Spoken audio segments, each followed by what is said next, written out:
نحمده ونصلي على رسوله الكريم أما بعد فأعوذ بالله من الشيطان الرجيم بسم الله الرحمن الرحيم قال الله تبارك وتعالى في كلام المجيد والفرقان الحميد وما خلقت الجن والإنس إلا ليعبدون صدق اللہ العظیم۔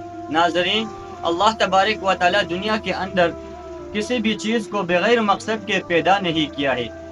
ہر چیز کو ایک خاص مقصد کے لیے اللہ تبارک و تعالی نے پیدا کیا ہے، اور دنیا کے اندر تمامی مخلوقات کو اللہ تبارک و تعالی انسان کے تابع کر دیا ہے، اور انسان کو اللہ تبارک و تعالی اشرف المخلوقات یعنی تمامی مخلوقات میں سب سے بلند مرتبہ عطا فرمایا ہے۔ اور اللہ تبارک و تعالی قرآن مجید میں انسان سے سوال کرتے ہیں کہ افحسبت انما خلقناکم عبثا، اے انسان تو کیا گمان کرتا ہے کہ کیا ہم نے تمہیں بغیر مقصد کے پیدا کیا ہے۔ اور 27واں پارے کے شروع میں اللہ تبارک و تعالی انسانی زندگی کا مقصد بیان فرما رہے ہیں کہ وما خلقت الجن والانس الا لیعبدون، کہ ہم نے انسانوں اور جنات کو صرف اور صرف اپنی عبادت کے لیے پیدا کیا ہے۔ یعنی اللہ تبارک و تعالی انسانی زندگی کا مقصد بیان فرما رہے ہیں کہ انسان کو بنانے کا مقصد صرف اور صرف اللہ تبارک و تعالی کی عبادت کرنا ہے۔ لیکن آج کل ہم اپنے اس مقصد کو بھول چکے ہوئے ہیں۔ کوئی گھر کے پیچھے پڑا ہوا ہے، کوئی بینک بیلنس کے پیچھے پڑا ہوا ہے، کوئی گاڑی کے پیچھے پڑا ہوا ہے، لیکن ہمارا جو مقصود اصلی ہے، ہم اپنے اس مقصود اصلی کو آج ہم بھول چکے ہیں۔ میں ایک چھوٹی سی مثال کے ذریعے واضح کرنا چاہوں گا کہ یہ جو موبائل ہم استعمال کرتے ہیں، اس موبائل کو سب سے پہلے جو ایجاد کیا گیا تھا، ایک دوسرے سے رابطے کے لیے اس موبائل کو بنایا گیا تھا۔ یہ بات یاد رکھو کہ اس موبائل کو بنانے کا جو مقصد ہے وہ ایک دوسرے سے رابطہ ہے، ایک دوسرے سے رابطہ کرنے کے لیے اس موبائل کو بنایا گیا تھا۔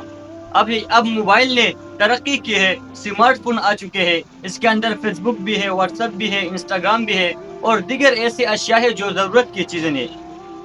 میں پہلے بتا چکا ہوں کہ اس موبائل کو بنانے کا جو مقصد ہے یہ کیا ہے، ایک دوسرے سے رابطے کے لیے اس موبائل کو بنایا گیا ہے۔ اب آپ جو بھی چیز استعمال کرتے ہو موبائل کے اندر، چاہے آپ انسٹاگرام یوز کرتے ہو، چاہے آپ واٹس ایپ یوز کرتے ہو، چاہے آپ فیس بک یوز کرتے ہو، جب کال آ جاتی ہے تو یہ ساری چیزوں کو پیچھے چھوڑ جاتا ہے، اور جو کال ہوتا ہے وہ ڈسپلے میں آپ کو ظاہر ہوتا ہے۔ کیا آپ نے کبھی سوچا ہے کہ کیوں ہوتا ہے؟ میں نے پہلے بتا چکا ہوں کہ اس موبائل کو بنانے کا مقصد شروع میں ایک دوسرے سے رابطے کے لیے تھا، اس لیے یہ موبائل اپنے مقصد کو نہیں بھولا۔ ایک انسانی ہاتھ کا بنایا ہوا ایک کھلونا ابھی تک اپنے مقصد کو نہیں بھولا ہے، ابھی تک اپنے مقصد کو برقرار رکھا ہے، تو ہم کیسے اپنے مقصد کو بھول سکتے ہیں؟ آج کل ہم اپنے اس مقصد کو بھول چکے ہیں۔ جو ہماری ضرورت کی چیزیں ہیں ان کو ہم نے اپنے لیے مقصود بنایا ہے، اور جو ہمارا مقصود اصلی ہے اس کو ہم بھول چکے ہیں۔ تو ناظرین، جو مقصود اصلی ہے، اپنے اس مقصود اصلی کو ہمیں پہچاننا چاہیے۔